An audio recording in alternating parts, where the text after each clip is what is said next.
Долго запрягаем, быстро едем. То есть песне 20 лет, а записали мы ее, начали запись 6 сентября, закончили 16.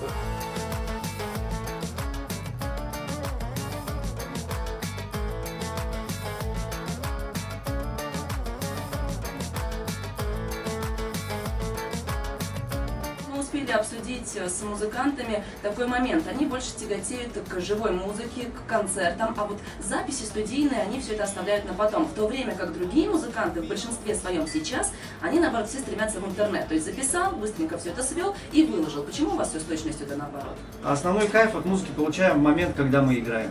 Вот когда мы играем, когда мы собираемся вместе, когда мы в чем-то болтаем. У нас бывает репетиция, может пройти таким образом. Мы собираемся, 1,5 часа болтаем, потом кушаем плов и идем домой. Вот репетиция.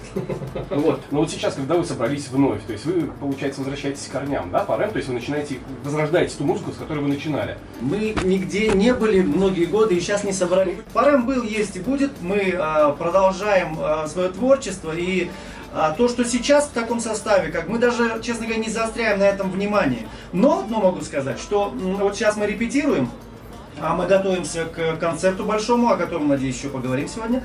Вот. И тот звук, который сейчас у нас есть, он вот в подсознании моем дает мне в памяти всплывает то, что действительно было когда-то. Появился драйв.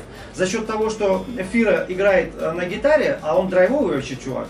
Вот. И вот в песнях появился такой вот интересный, хороший рок-н-ролльный драйв. Да? То есть вот у нас идет, получается, наша музыка, наша таджикская музыка, национальные мотивы, ритмы. И тут появляется гитарка с таким вот надрывчиком небольшим. И ритм такой интересный. Давай-ка попробуем сделать. Кстати, там даже есть намек на Россию в куплете, балалаечки вдалеке.